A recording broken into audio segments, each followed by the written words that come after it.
영화 레인맨.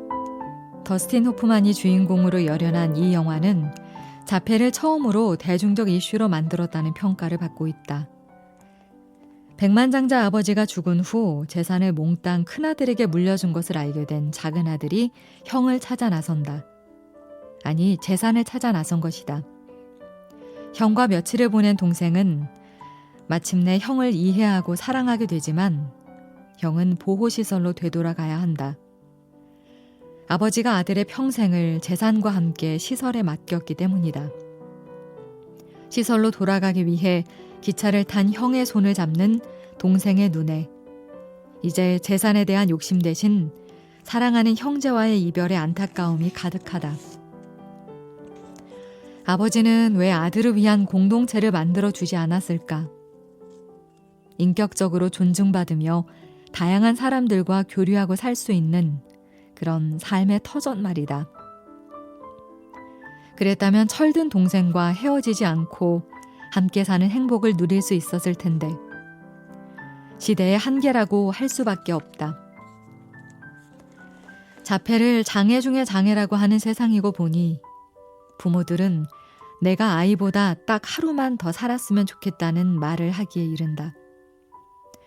그 심정 모르는 바 아니지만 좀 더 냉정하게 생각하면 젊은 자식에게 나보다 하루 앞서가라는 말이 되는 것이니 절대 해서는 안 될 말이다.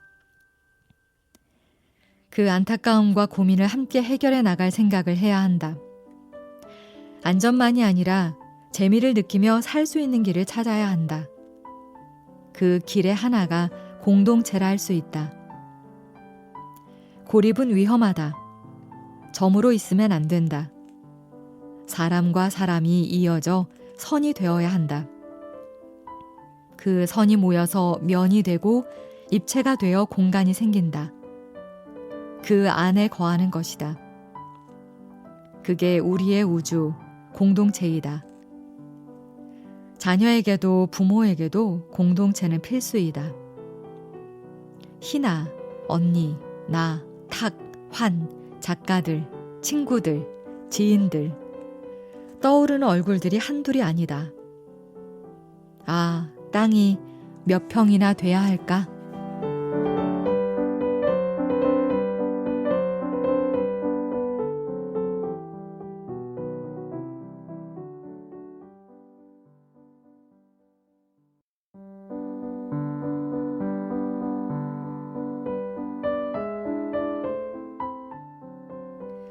셔틀버스는 8시 52분에 온다. 제 시간을 놓치면 기차처럼 떠나버리는 건 아니지만 다음에 탈 사람들이 연쇄적으로 기다리게 된다. 버스에 타고 가는 걸 봐야 하는 보호자들의 일정에도 차질이 생긴다. 희나야, 세수해라. 목욕탕에 들어간 희나. 시간이 지체되어 따라가 보니 칫솔을 막대사탕처럼 입에 물고 거울 속을 들여다보고 있다. 급한 마음에 칫솔질을 해준다. 희나는 칫솔을 정성껏 물에 빨고 수건으로 칫솔 손잡이의 물기를 역시 매우 신중하게 닦는다. 칫솔질은 내게 양보해도 이건 절대 양보하지 않는 희나. 내 속이 지글지글 끓어오른다. 머리빗을 들긴 했는데 거울 앞에 멍 때린다. 내가 비낀다. 희나는 잠옷을 벗어 옷걸이에 건다. 급한 날은 생략해도 좋으련만 외출복을 벗어 거는 듯 하고 있다. 양말을 신을 차례. 양말 서랍을 열고 또 멍. 아무 양말이나 집어 신긴다. 8시 40분. 마음이 급해진다. 희나에게 규칙이 있다는 것을 알게 된 건 시간이 좀 지나서였다. 희나는 일거수일투족의 전후에 말을 붙였다. 바지를 입기 전에 바지 입어요 라고 말한 다음 바지가 있는 곳으로 간다. 다 입은 후에는 바지 입었어요 라고 한다. 그 말이 끝난 후에야 다음 순서를 말한다. 약을 먹을 때도 손에 약을 쥐고 약 먹어요 라고 말한 다음 입에 넣는다. 먹은 다음에는 약 먹었어요를 빼먹지 않는다. 실수가 없도록 전후를 체크하는 매뉴얼처럼 말이다. 인디언들은 말을 타고 초원을 한참 달려간 다음 말머리를 돌려 자신이 달려온 곳을 바라보며 한동안 멈춰선다고 한다. 자신의 영혼이 도착하기를 기다리는 것이다. 어쩌면 희나는 빠릿빠릿하지 못한 게 아니라 인간 본연의 속도를 유지하고 있는 것일지도 모른다. 희나 속에 있는 속도, 희나의 삶에서 이 속도는 존중되어야 한다. 내가 희나야 머리 빗어라고 해도 희나는 들은 채 만체한다. 그러나 시간이 좀 지나면 머리를 빗는 희나를 보게 된다. 오래 걸리는구나. 그러나 이건 내 속도일 뿐 희나의 속도로는 제때 하는 것이다. 말머리를 돌려 기다리는 법을 배우지 못한 내가 문제였다. 지금은 재촉하기보다 센터에 가는 준비 시간을 더 길게 잡는다. 항상 일정한 방식으로 진행돼야 하는 것들에 대해 주의를 기울이는데 방해받지 않으면서 하루를 시작하는 희나. 말머리를 돌려서서 느릿느릿 걸어오는 아이를 바라보는 우아한 인디언으로 하루를 시작하는 나. 우리의 아침은 이래서 평화롭다.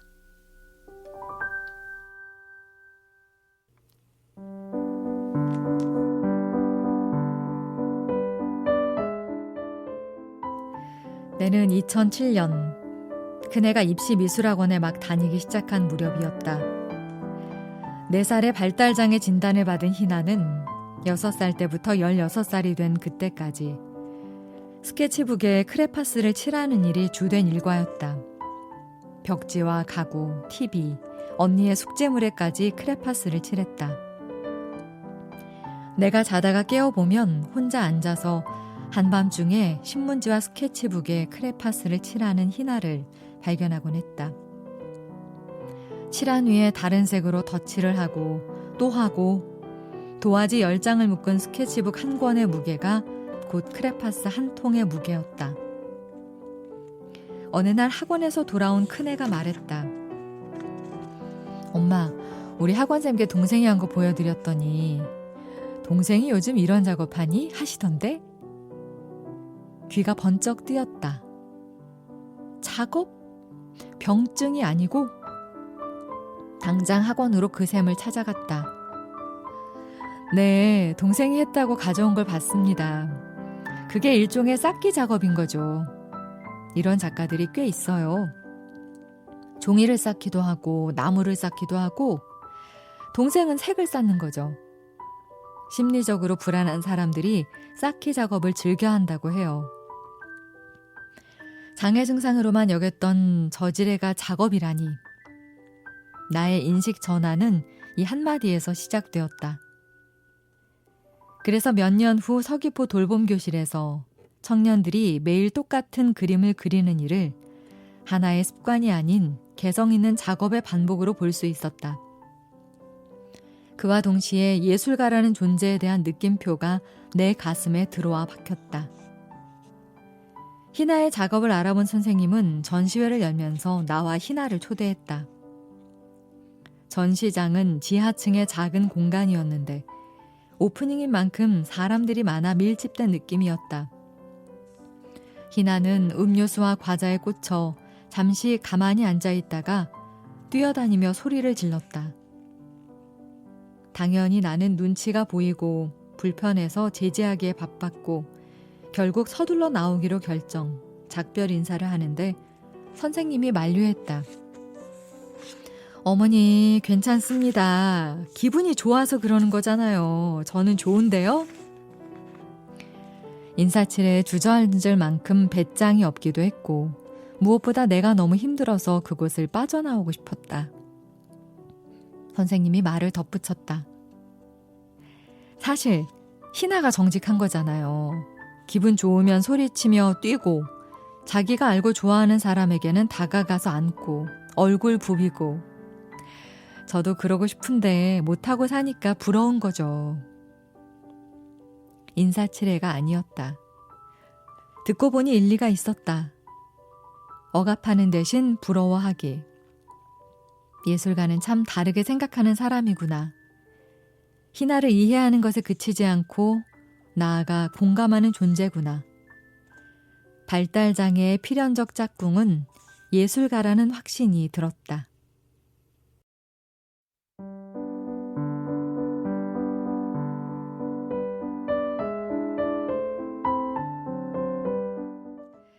재미진 예술 프로젝트 두 번째 전시장. 친구로 보이는 젊은 여성 서넛이 전시를 보고 있었다. 바로 그 뒤에는 그 그림의 작가 환이 서 있었다.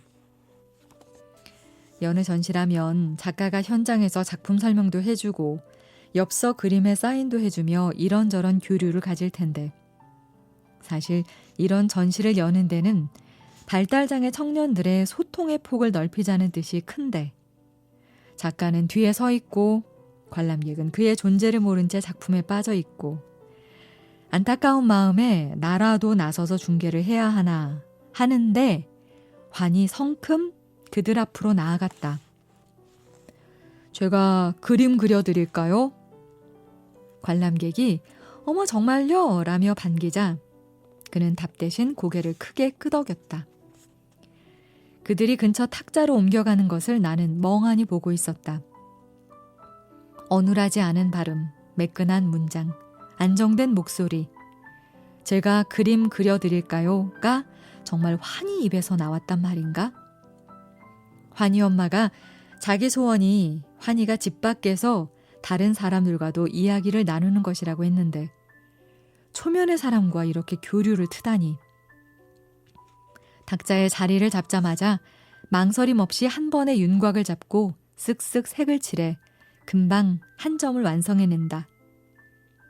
빠른데도 서두르는 느낌이 전혀 없는 그 속도에 지켜보던 관람객들이 감탄했다.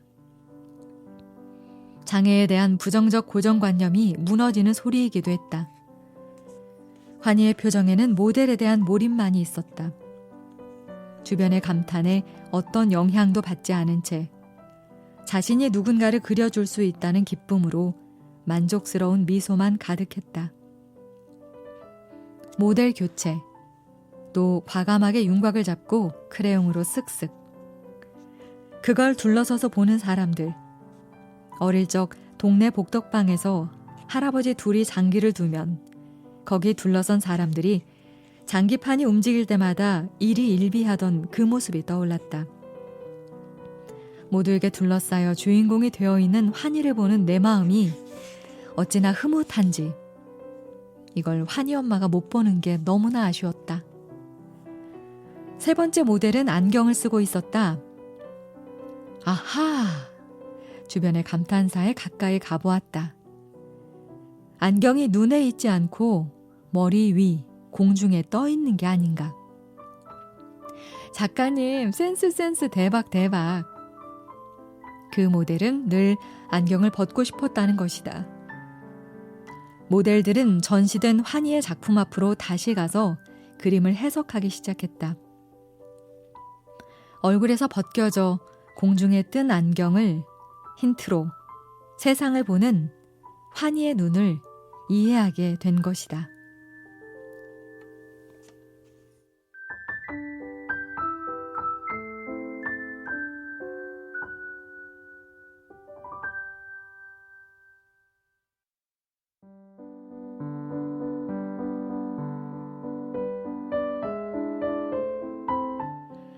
처음 아이의 장애를 알게 되었을 때 나는 희망을 가졌었다.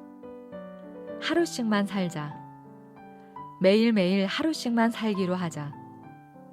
하루를 아이와 더불어 웃으며 살자.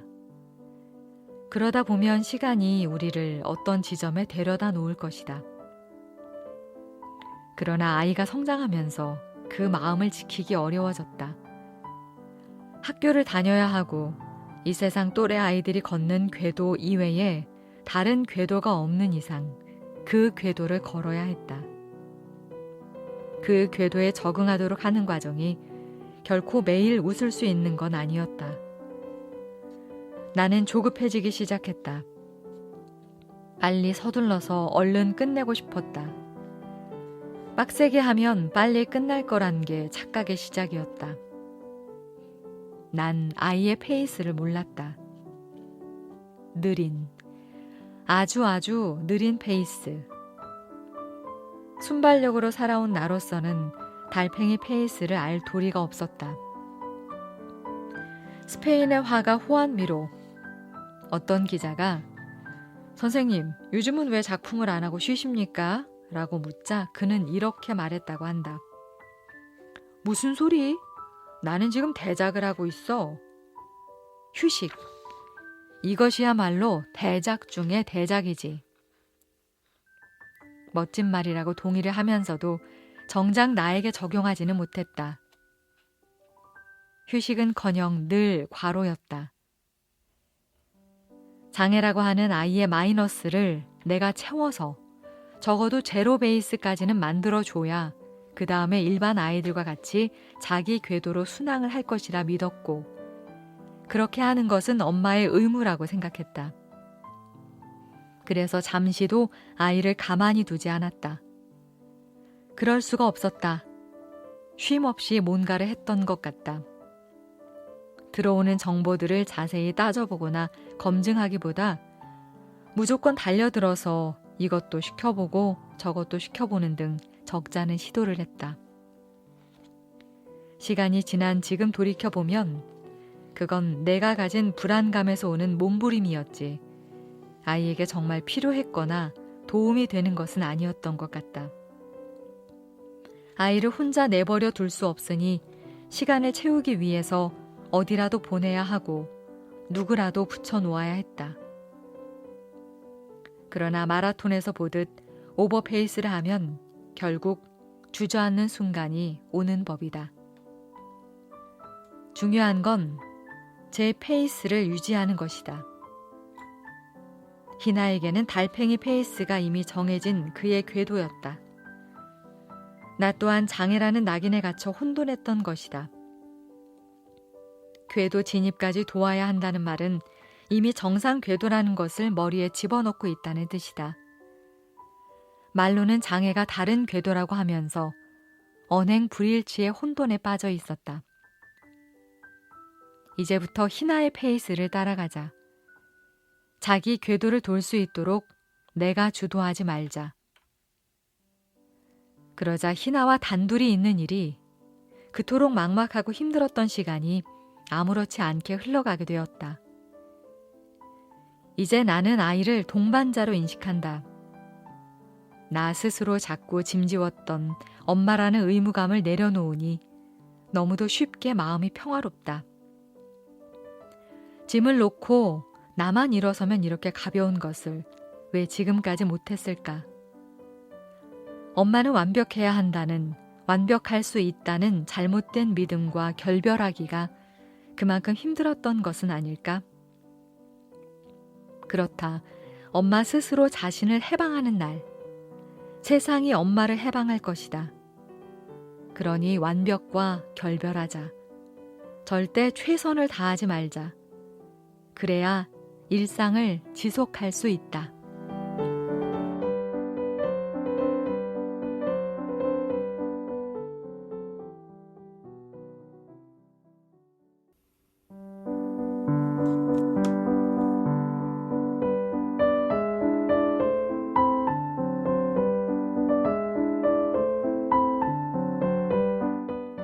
옳지, 잘했지.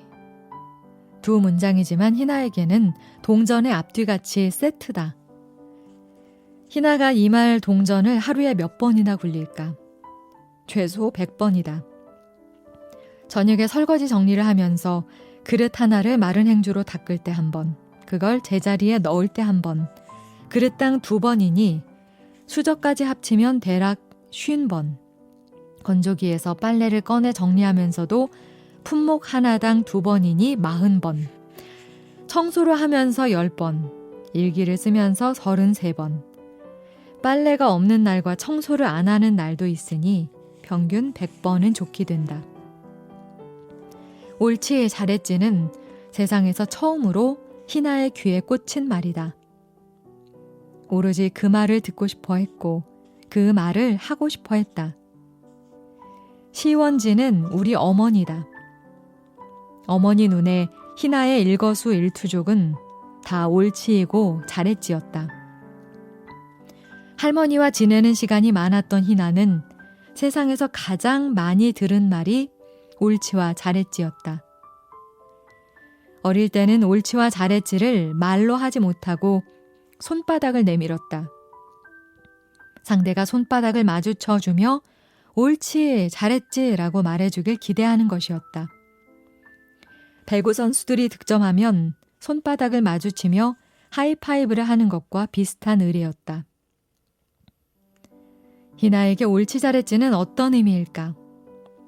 행위 하나가 완성되었음을 알리는 마침표? 자신이 한 게 맞는지에 대한 확인? 잘 모르겠다. 그러나 분명한 건 그 말에 힘입어 다음 행위들이 계속 이어진다는 것이다. 그릇이나 옷 정리처럼 이젠 익숙해진 일을 할 때면 우리의 메아리가 없어도 옳지 잘했지를 혼자 반복하며 일을 해나간다. 스스로 하는 추임새 같기도 하고 짧은 노동요 같기도 하다. 탁구 선수 현정화는 서브를 넣기 전에 꼭 현정화 화이팅! 이라고 외쳤다. 응원석에서 나오는 구호를 본인이 직접 하는 모습이 처음엔 뭐지 싶었는데 시합의 긴장감을 이겨내기 위해 스스로 만들어낸 의례라는 생각이 들었다. 옳지 잘했지가 왜 습관이 되었는지는 이제 중요하지 않다. 그게 교육적으로 도움이 되는 건지 아닌지도 따지고 싶지 않다. 진짜 중요한 것은 그 습관 덕에 희나가 뭔가를 꾸준히 할 수 있게 되었다는 것이다. 옳지, 잘했지. 이 말을 듣고 싶지 않은 사람은 없을 것이다. 칭찬은 귀로 먹는 보약이다. 그렇다면 이 말을 굳이 아껴야 할 필요가 있을까? 옳지, 잘했지가 현재가 아닌 미래로 관점 이동을 돕는 촉매제가 된다면 망설일 이유도 없지 않을까? 기도 같은 것이니까. 우리는 희나 덕분에 매일 귀로 100번, 입으로 50번 보약을 먹는다. 잘했지에 이어 희나는 요즘 알았어, 알았어와 그렇지, 그렇지를 최애 리스트에 추가했다. 우리의 보약도 추가된 것이다. 기다리고 있을 다음 보약이 궁금하다.